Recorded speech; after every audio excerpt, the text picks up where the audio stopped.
जय हिंद साथियों, एक बार फिर से बहुत बहुत स्वागत है आप सभी का हमारे YouTube channel competitive Satya classes में। दोस्तों, हमने पिछले क्लास में नंबर सिस्टम के अंतर्गत इंट्रोडक्शन ऑफ नंबर के बारे में पढ़ रहे थे और इंट्रोडक्शन ऑफ नंबर के तहत हम लोग real number, imaginary number, digits और परिमेय संख्या, अपरिमेय संख्या, इसके अलावा कॉम्प्लेक्स नंबर, डेसिमल नंबर तथा नेचुरल नंबर और होल नंबर को पढ़े थे। ये सारे टॉपिक जो है हमने इंट्रोडक्शन ऑफ नंबर चैप्टर के अंतर्गत पढ़ा था। और जो अगला टॉपिक है वह है हमारा अगला जो टॉपिक है वह है हमारा प्राइम नंबर। प्राइम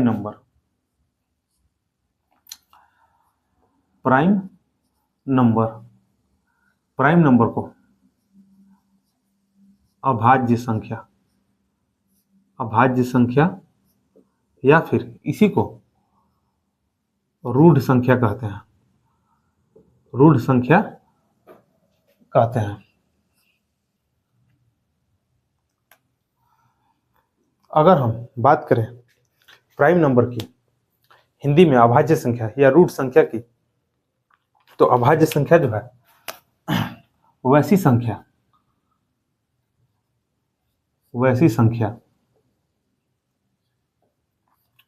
जिसमें एक तथा स्वयं को छोड़कर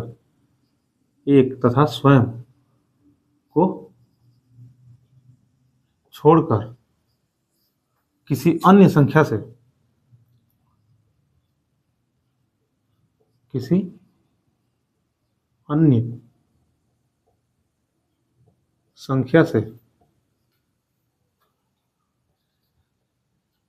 भाग नहीं लगे, उसी को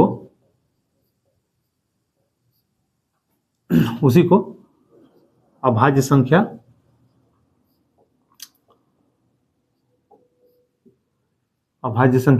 कहते हैं। उसी को अभाज्य संख्या या फिर प्राइम नंबर या रूढ़ संख्या कहते हैं। वैसी संख्या जिसमें एक तथा स्वयं को छोड़कर किसी अन्य संख्या से भाग नहीं लगे, उसी को अभाज्य संख्या या फिर रूढ़ संख्या या इंग्लिश में प्राइम नंबर कहते हैं। जैसा कि आप देख सकते हैं कि नाम में ही रूढ़ लगा हुआ है। अगर हम बात करें रूढ़ की, तो रूढ़ हम लोग आम बोलचाल की भाषा में वैसे व्यक्ति के लिए प्रयुक्त करते हैं जो कि घमंडी होता है, जिसका बहुत ज्यादा लोगों से बनाव नहीं होता है। वैसे लोगों को हम लोग आम बोलचाल की भाषा में रूढ़ बोलते हैं कि काफी रूढ़ इंसान है। उसी प्रकार से यह संख्या भी है, थोड़ा रूढ़ है, यानी कि इसका बहुत ज्यादा लोगों से बनाव नहीं है। यह जो संख्या है, रूढ़ संख्या, एक तथा स्वयं को छोड़कर इसका किसी से नहीं बनता है। एक और स्वयं को छोड़कर इसका किसी से नहीं बनता है। जैसे कि 2 हो गया, 3 हो गया, 5 हो गया, 7 हो गया, 11 हो गया, 13 हो गया, 17 हो गया, etc। ये ऐसे संख्या है जिनमें एक तथा इनके अलावा एक तथा स्वयं के अलावा दूसरा किसी संख्या से इनमें भाग नहीं लगेगा, दूसरा किसी संख्या से भी ये संख्या नहीं कटेगा। इसी वजह से इन्हें रूढ़ संख्या या फिर अभाज्य संख्या कहते हैं। अगर हम बात करें टोटल फैक्टर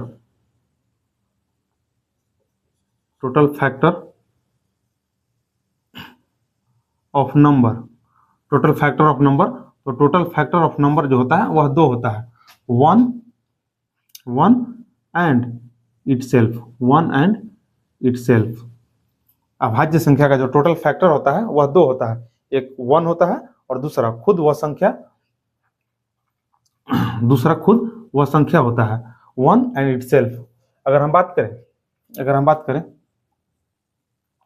2 की, तो 2 वैसा अभाज्य संख्या है जो कि सम है।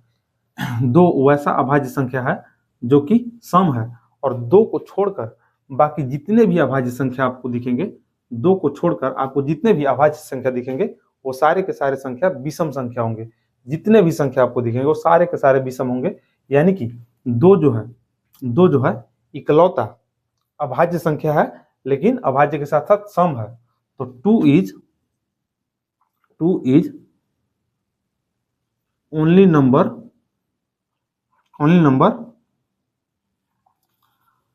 which is even. 2 जो है इसमें इकलौता ऐसा संख्या है जो कि सम है। 2 इकलौता ऐसा संख्या है जो कि सम है, इसलिए हमने यहाँ पे लिखा है कि 2 is only number which is even. 2 is only prime number. 2 is only prime number which is even. 2 is only prime number which is even. 2 इन सभी संख्याओं में पहली ऐसी संख्या है जो कि अभाज्य है लेकिन सम है, इवन है। वहीं अगर हम बात करें सबसे छोटे प्राइम नंबर की, स्मॉलेस्ट प्राइम नंबर की बात करें तो जो हमारा सबसे छोटा प्राइम नंबर होता है वह 2 होता है। जो हमारा सबसे छोटा प्राइम नंबर होता है वह 2 ही होता है। यहाँ पे एक बात और ध्यान दीजिएगा,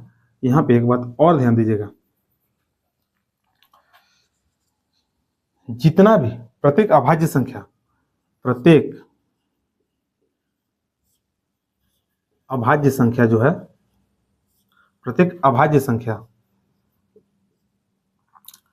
6 के प्लस माइनस 1 के रूप में होता है। प्रत्येक अभाज्य संख्या जो है वह 6 के प्लस माइनस 1 के रूप में होता है, लेकिन यह जरूरी नहीं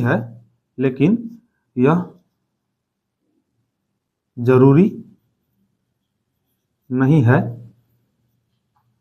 कि 6 के प्लस माइनस 1 के रूप की सभी संख्या अभाज्य हो। ध्यान दीजिएगा, यहाँ पे हमने क्या कहा है कि प्रत्येक अभाज्य संख्या जो है वह 6 के प्लस माइनस 1 के रूप में होता है। प्रत्येक अभाज्य संख्या जो होता है वह 6 के प्लस माइनस 1 के रूप में होता है, लेकिन यह जरूरी नहीं है कि 6 के प्लस माइनस 1 के रूप की सभी संख्याएं अभाज्य हो। जैसे कि एग्जाम्पल के तौर पर देखिए, जैसे कि मान लीजिए कोई स्थान है, यहाँ पे कोई स्थान है, हम इसको मान लिए कि रांची है। चलिए यहाँ से एक पॉइंट दे दिए और ये हम मान लिए कि यहाँ से ये जो जगह है पटना है। चलिए पटना से एक और रास्ता यहाँ से निकलता है जो कि दिल्ली जाता है, और पटना से ही एक और मान के चलिए रास्ता निकलता है जो कि ये मान के चलिए कि बनारस जाता है। बनारस। तो हम यह बात कह सकते हैं कि रांची से हमें पटना जाना है, तो हमें इस रूट से जाना होगा। रांची से यदि हमें पटना जाना है तो हमें इस रूट से जाना होगा, लेकिन कोई जरूरी नहीं है कि यह जो रूट है वह सिर्फ पटना तक ही जाता हो। यह जरूरी नहीं है कि यह रूट जो है सिर्फ पटना तक ही जाता हो। यह रूट जो है दिल्ली भी जा सकता है या फिर यहाँ से हम बनारस भी जा सकते हैं। तो वही बात यहाँ पे है कि जो 6 के प्लस माइनस 1 के रूप में जो संख्या है वो कोई जरूरी नहीं है कि अभाज्य ही हो, लेकिन जितना भी अभाज्य संख्या होगा इस रूप में ही होगा, केवल 2 और 3 को छोड़कर, केवल 2 तथा 3 को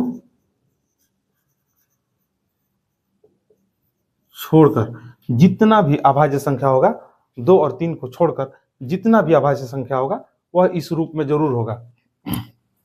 जैसे कि हम पुट करके आपको दिखाते हैं। जैसे के जगह पर हम 1 पुट करते हैं, के जगह पर अगर हम 1 पुट करें तो यहाँ पे हमारा हो जाता है 6 × 1 1, और अगर प्लस का 1 करेंगे तो 7 हो जाएगा, प्लस का 1 करेंगे तो 7 हो जाएगा, और अगर माइनस का 1 करते हैं तो हमारा 5 हो जाएगा। यानी कि 5 भी हमारा अभाज्य संख्या है, 7 भी हमारा अभाज्य संख्या है। वहीं अगर हम पुट करें, के जगह पर 2 पुट करें तो 6 दूना 12, और अगर प्लस का 1 लेते हैं तो हमारा 13 हो जाएगा, और अगर माइनस का 1 लेते हैं तो 11 हो जाएगा। तो 11 भी हमारा अभाज्य संख्या है, 13 भी अभाज्य संख्या है। अब देखिए, यानी कि जो भी हमारा अभाज्य संख्या होगा वह इस रूप में होगा ही होगा, इस फॉर्मेट में बैठेगा ही बैठेगा, केवल 2 और 3 को छोड़कर। क्योंकि इस रूप में अगर हम के का मान अगर 1 पुट करते हैं तो जो हमारा सबसे छोटा अभाज्य संख्या मिलता है वह 5 मिलता है। इस रूप में अगर हम पुट करते हैं के का वैल्यू 1 तो हमारा जो सबसे छोटा अभाज्य संख्या मिलता है वह 5 है, जबकि हमारा सबसे छोटा अभाज्य संख्या जो है 2 है। सबसे छोटा, सबसे स्मॉलेस्ट प्राइम नंबर 2 है। तो 2 और 3 को छोड़कर बाकी जितना भी अभाज्य संख्या होगा वह इस रूप में बैठेगा ही बैठेगा।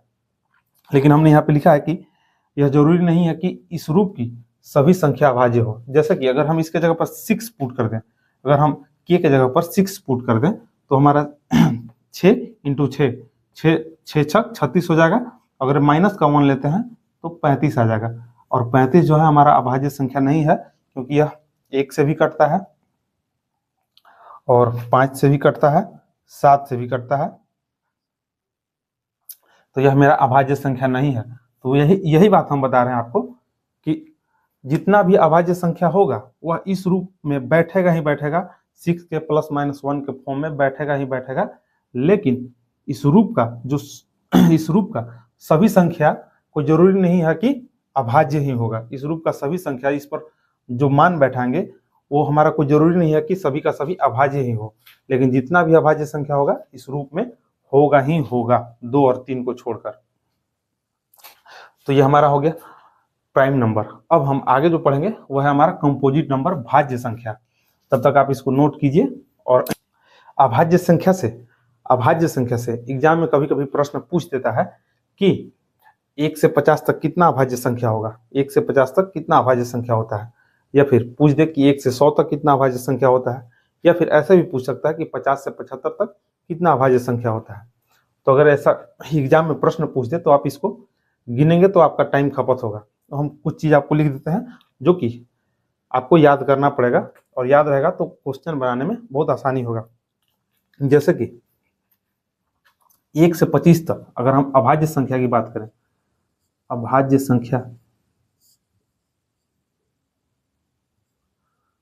संख्या की बात करें तो 1 से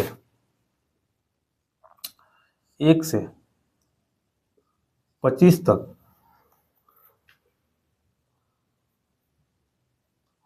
1 to 25, 1 से 25 तक टोटल 9 अभाज्य संख्या होता है। 1 से 25 तक टोटल 9 अभाज्य संख्या होता है। वहीं अगर हम बात करें 25 से 50 तक की, तो 25 से 50 तक 6 अभाज्य संख्या होता है। वहीं अगर हम बात करें 50 से 75 तक की, तो 50 से 75 तक 6 ही अभाज्य संख्या होता है। अगर हम बात करें 75 से 100 तक की, तो 75 से 100 तक 4 अभाज्य संख्या होता है। 75 से 100 तक 4 अभाज्य संख्या होता है। यहाँ देखिएगा, अगर हम बात करें 1 से 100 तक की, तो 1 से 100 तक टोटल 25 अभाज्य संख्या होता है। टोटल 25 अभाज्य संख्या होता है। वहीं अगर हम बात करें 1 से 125 तक, 1 से 125 तक, तो 1 से 125 तक कुल 30 अभाज्य संख्या होता है। 1 से 125 तक कुल 30 अभाज्य संख्या होता है। वहीं 1 से 150 तक, 1 से 150 तक 35 अभाज्य संख्या होता है। 1 से 150 तक कुल 35 अभाज्य संख्या होता है। और 1 से 175 तक, 1 से 175 तक कुल 40 अभाज्य संख्या होता है, कुल 40 अभाज्य संख्या होता है। और 1 से लेकर 1 से 200 तक के बीच में कुल 46 अभाज्य संख्या होता है, कुल 46 अभाज्य संख्या होता है। वहीं 1 से लेकर 500 तक के बीच में 1 से लेकर 500 तक के बीच में कुल 95 अभाज्य संख्या होता है, कुल 95 अभाज्य संख्या होता है। और 1 से लेकर 1000 तक के बीच में कुल 168 अभाज्य संख्या होता है। तो यह था हमारा अभाज्य संख्या, जहां से एग्जाम में प्रश्न पूछा जाता है। अगर हमसे एग्जाम में प्रश्न पूछ दे कि 100 से 25 के बीच में कितना अभाज्य संख्या है, अगर हमसे एग्जाम में पूछ दे कि 100 से लेकर 125 के बीच में कितना अभाज्य संख्या है, तो हम जानते हैं कि 1 से लेकर 125 के बीच में टोटल 30 अभाज्य संख्या होता है। 1 से लेकर 125 के बीच में टोटल 30 अभाज्य संख्या होता है। और 1 से लेकर 100 के बीच में टोटल 25 अभाज्य संख्या होता है। 1 से लेकर 100 के बीच में टोटल 25 अभाज्य संख्या होता है। तो 30 में से अगर हम 25 को घटा देंगे तो मेरा जो बचा हुआ संख्या होगा वह 100 से लेकर 125 के बीच का अभाज्य संख्या होगा। यानी कि टोटल 100 से 125 के बीच में 5 अभाज्य संख्या होगा। 100 से लेकर 125 के बीच में टोटल 5 अभाज्य संख्या होगा।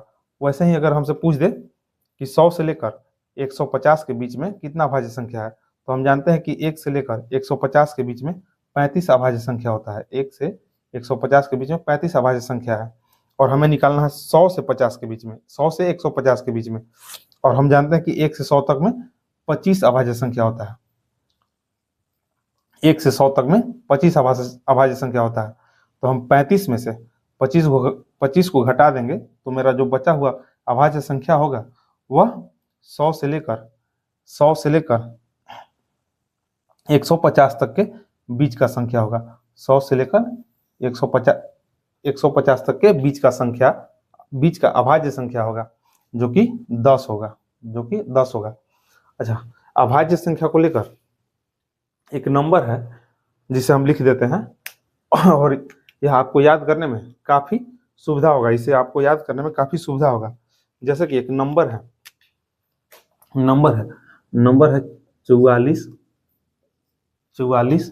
44 का आधा 22, फिर 32 और 32 का उल्टा 23, और फिर 32 का उल्टा 23, और फिर 21। 23 और 21, 44, 22, 32, 23, 21। 44, 22, 32, 23, 21। यह संख्या अगर आप याद रखेंगे, इस नंबर को अगर आप याद रखेंगे तो आपको अभाज्य संख्या काउंट करने में काफी सुविधा होगा। जैसे कि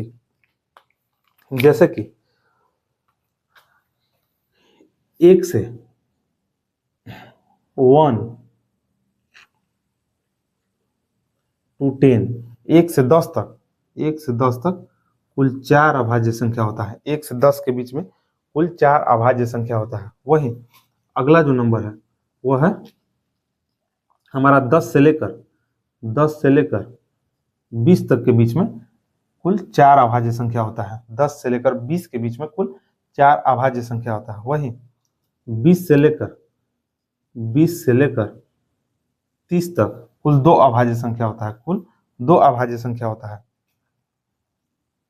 30 से लेकर 40 तक के बीच में भी 2 अभाज्य संख्या होता है। और 40 से लेकर 50 तक के बीच में 3 अभाज्य संख्या होता है। और 50 से लेकर 60 तक के बीच में कुल 2 अभाज्य संख्या होता है। 60 से लेकर 60 to 70 तक 2 अभाज्य संख्या होता है। और फिर 70 से लेकर 80 तक कुल 3 अभाज्य संख्या होता है। और 80 80 से 90 तक कुल मेरा 2 अभाज्य संख्या होता है, और 90 से 100 तक एक अभाज्य संख्या होता है। 90 से 100 तक एक अभाज्य संख्या होता है, जो कि 97 है, तो यह नंबर अगर आप याद रखेंगे 44, 22, 32, 23, 21, 44, 22, 32, 23, 21, यह नंबर को आप याद रखेंगे तो काफी आपको सुविधा होगा अभाज्य संख्या को काउंट करने में। जैसे कि 1 से पहला जो संख्या है 4, वह 1 से 10 तक के अभाज्य संख्या को दर्शाता है। वहीं दूसरा जो संख्या है 4, वह 10 से 20 तक के अभाज्य संख्या को दर्शाता है। और तीसरा जो संख्या है 2, वह 20 से 30 के बीच के अभाज्य संख्या को बताता है। और चौथा जो संख्या है वह 30 से 40 के बीच तक के अभाज्य संख्या को बताता है। वैसे ही 40 से 50 तक के बीच के 3 अभाज्य संख्या होता है, 50 से 60 के बीच में 2 अभाज्य संख्या होता है, और 60 से 70 के बीच में 2 होता है, 70 से 80 के बीच में 3 होता है, और 80 से 90 के बीच में 2 होता है, और 90 से 100 के बीच में एक अभाज्य संख्या होता है, जो कि 97 होता है। तो अभाज्य संख्या को लेकर यह जानकारियां हैं जो कि आपको याद रखनी चाहिए। इससे आपको एग्जाम में काफी ज्यादा हेल्प मिलेगा एग्जाम क्वेश्चन को करने में, क्वेश्चन को सॉल्व करने में। तो अगला जो हमारा पॉइंट है, अगला जो हमारा टॉपिक है वह है भाज्य संख्या। तब तक आप इसको नोट कीजिए और इसको हम मिटाते हैं। इसके बाद हम देखेंगे भाज्य संख्या को, यानी कि कंपोजिट नंबर को। चलिए, अब हमारा जो अगला पॉइंट है वह है, अगला जो पॉइंट है वह है कंपोजिट नंबर।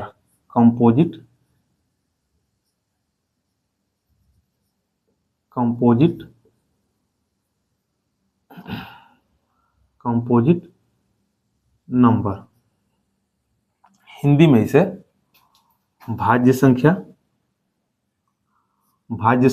या फिर संयुक्त संख्या या फिर इसी को यौगिक संख्या भी कहते हैं। यौगिक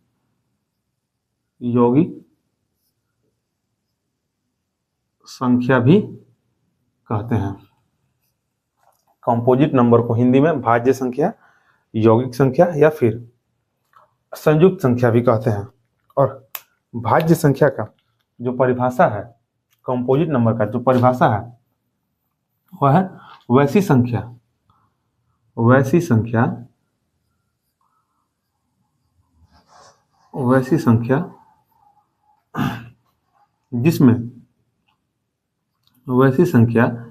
जिसमें एक एवं स्वयं के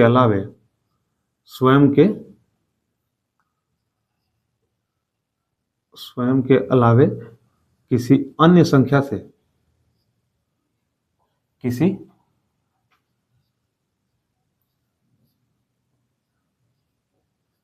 अन्य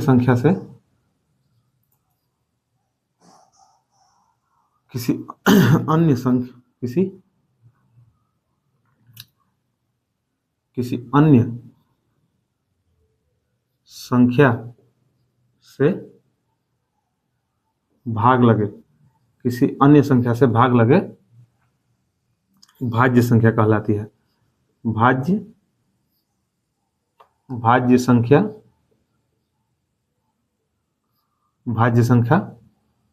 कहलाती है। वैसी संख्या जिसमें एक एवं स्वयं को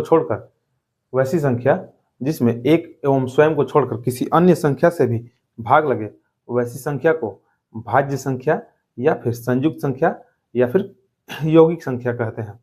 वैसी संख्या जो एक एवं स्वयं को छोड़कर किसी अन्य संख्या से भी विभाजित हो, वैसी संख्या को कंपोजिट नंबर भाज्य संख्या कहते हैं। जैसे एग्जाम्पल के तौर पर देखें, अगर हम देखें एग्जाम्पल के तौर पर, तो 4 हो गया, 6 हो गया, 8 हो गया, 9 हो गया, 10 हो गया, 12 हो गया, इसी तरह से और भी।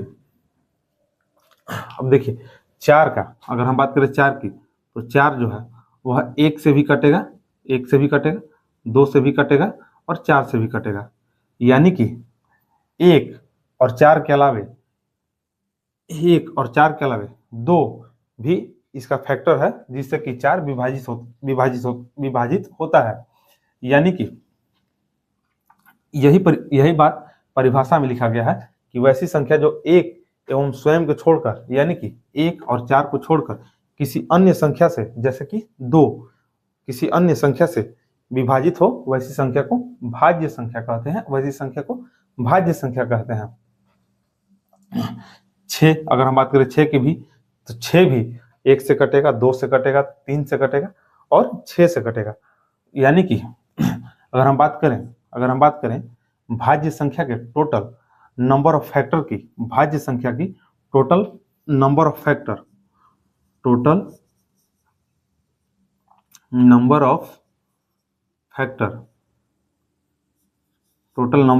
की, तो भाज्य संख्या का जो टोटल नंबर ऑफ फैक्टर होगा, यानी कि जो भाज्य संख्या का गुणनखंड होगा वह 2 से अधिक होगा, मोर देन 2। जो भाज्य संख्या का फैक्टर होगा वह 2 से ज्यादा होगा, यानी कि मोर देन 2 होगा भाज्य संख्या का गुणनखंड। वही अगर हम बात करें सबसे छोटे भाज्य संख्या की, तो अगर हम बात करें सबसे छोटे भाज्य संख्या की, तो जो सबसे छोटा भाज्य संख्या है वह हमारा 4 है। जो सबसे छोटा भाज्य संख्या है वह 4 है। अगर हम बात करें स्मॉलेस्ट कंपोजिट नंबर की, तो सब स्मॉलेस्ट कंपोजिट नंबर जो है वो हमारा 4 है। सबसे छोटा भाज्य संख्या 4 है। वहीं 4 जो है सबसे स्मॉलेस्ट इवन कंपोजिट नंबर है। 4 जो है स्मॉलेस्ट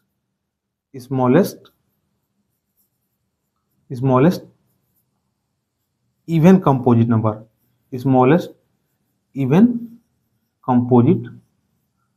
है। स्मॉलेस्ट इवन कंपोजिट नंबर अगर हमसे कोई पूछे कि सबसे छोटी सम भाज्य संख्या कौन सी है, तो हमारा आंसर होगा 4। सबसे छोटी सम भाज्य संख्या जो है वो है 4।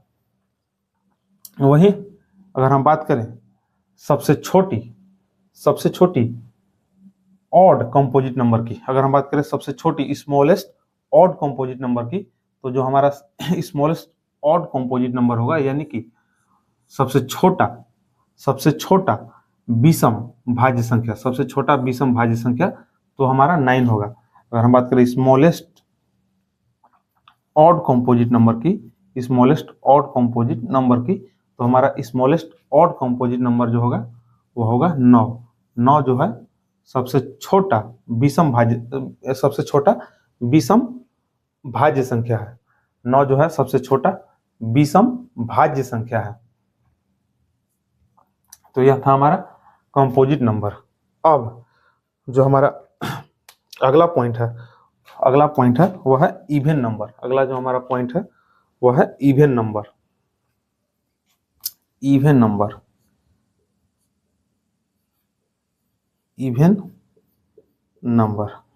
हमारा जो अगला पॉइंट है वह है इवन नंबर, और इवन नंबर को हम लोग सम संख्या बोलते हैं। हिंदी में सम संख्या बोलते हैं।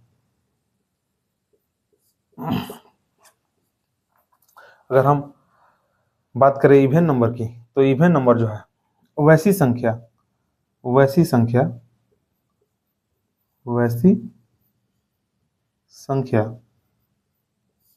जो 2 से पूरा पूरी कट जाए,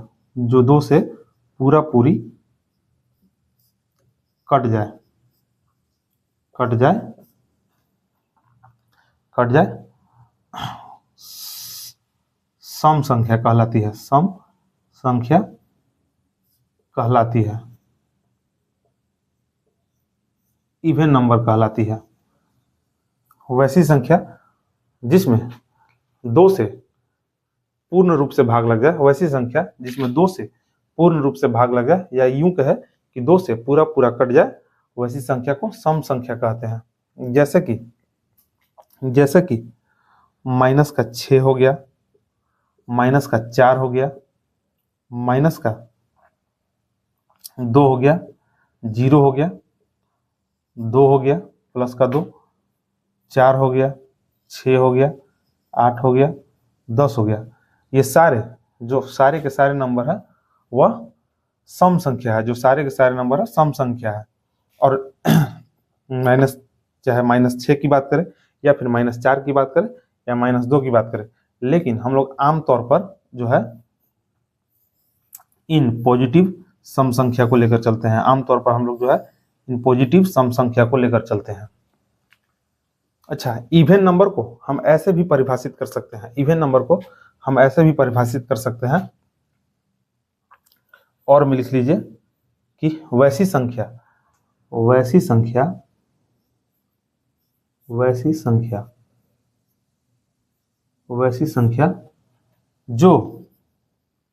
जो 2k के रूप में हो, वैसी संख्या जो 2k के रूप में हो, सम संख्या कहलाती है। सम संख्या कहलाती है। अगर आप 2k के स्थान पर कुछ भी संख्या रखिएगा, के स्थान पर कोई भी संख्या रखिए, जैसे कि 1, अगर 1 रखेंगे तो 2 × 1 2 हो जाएगा, अगर 2 रखेंगे तो 4 हो जाएगा, 3 रखेंगे तो 6 हो जाएगा, 4 रखेंगे तो 8 हो जाएगा, 5 रखेंगे तो 10 हो जाएगा। यानी कि जितना भी सम संख्या होगा वह इस रूप में होगा, 2k के रूप में होगा। आप के स्थान पर कुछ भी पुट करेंगे, आपको जो है सम संख्या प्राप्त होगा। 1 रखिए, 2 रखिए, 3 रखिए, 4 रखिए, 5 रखिए, 6 रखिए, कुछ भी संख्या रखिए, आपको जो है सम संख्या प्राप्त होगा। अच्छा, एक चीज और है, एक बात और है जो कि हमने डिस्कस नहीं किया था। अगर हम 1 की बात करें, 1 की बात करें तो 1 जो है 1 न तो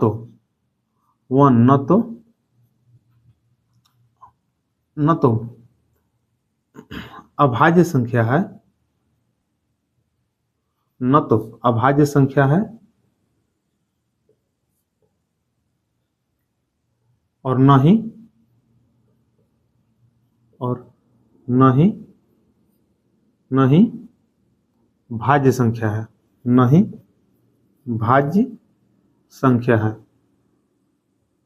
एक जो है 1 जो है न तो भाज्य संख्या है और न ही अभाज्य संख्या है, अगर आपसे कोई पूछे कि एक भाज्य संख्या है कि अभाज्य संख्या है, तो आपका आंसर होगा कि एक न तो भाज्य संख्या है और न ही अभाज्य संख्या है। 1 is neither prime number nor composite number. 1 is neither prime number nor composite number. चलिए, जो हमारा अगला पॉइंट है, तब तक आप इसको नोट कर लीजिए, इसे हम मिटाते हैं, और अगला जो पॉइंट है ऑड नंबर, उस पर चर्चा करते हैं।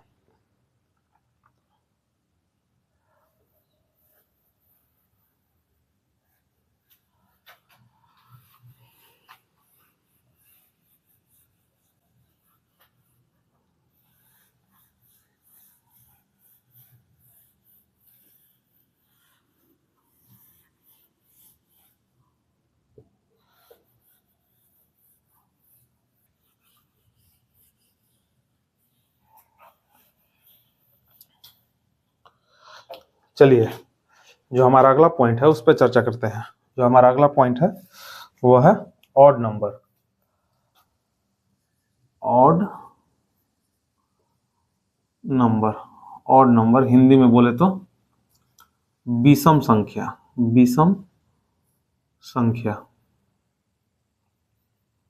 विषम संख्या। अगर हम विषम संख्या की बात करें तो इसका परिभाषा होगा, इसका परिभाषा जो होगा वह वैसी संख्या, वैसी संख्या, वैसी संख्या जो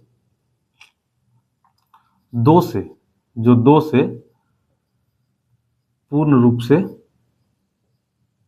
पूर्ण रूप से विभाजित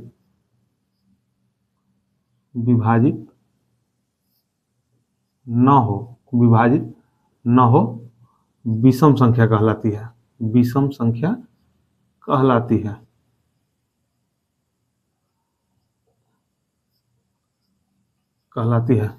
वैसी संख्या जो दो से पूर्ण रूप से विभाजित ना हो विषम संख्या कहलाती है। या फिर हम कह सकते हैं कि वैसी संख्या जिसमें दो से पूरी भाग नहीं लगे वैसी संख्या विषम संख्या कहलाती है।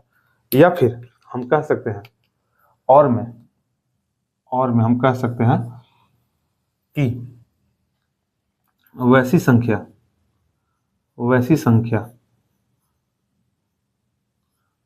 संख्या जो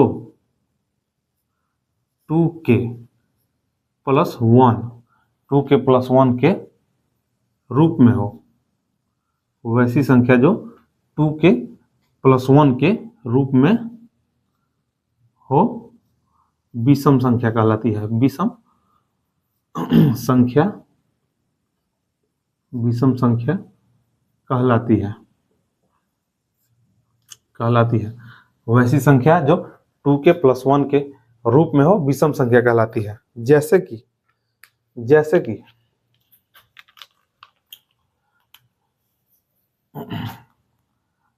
कि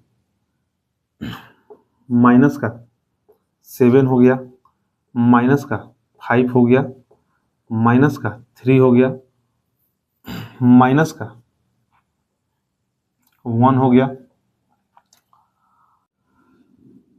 प्लस का 1 हो गया, प्लस का 3 हो गया, 5 हो गया, 7 हो गया और डॉट डॉट इसी तरह। ये सारे के सारे जो संख्या है वह विषम संख्या है। ये सारे के सारे संख्या विषम है, लेकिन हम लोग मुख्य रूप से जो है इन पॉजिटिव संख्याओं को यूज में लेते हैं। हम लोग मुख्य रूप से इन पॉजिटिव संख्याओं को जो है यूज में लेते हैं। अच्छा, इन सब के अलावा कुछ और बात है जिसको ध्यान देने की जरूरत है। जैसे कि अगर हम इवन इंटू ऑड करेंगे तो हमें हमेशा इवन नंबर मिलेगा।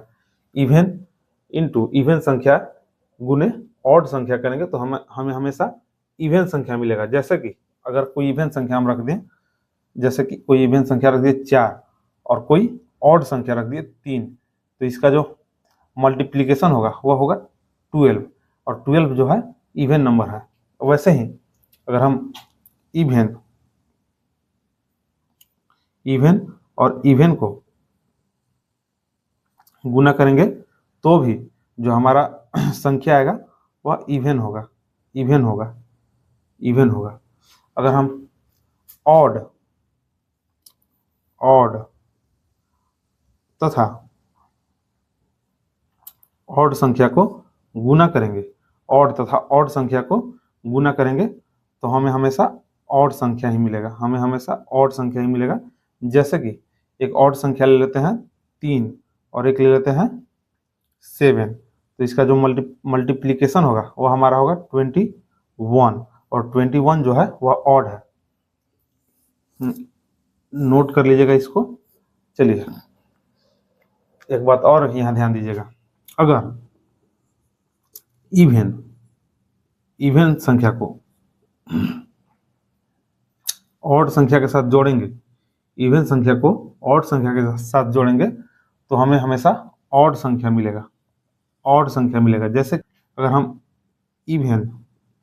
इवन तथा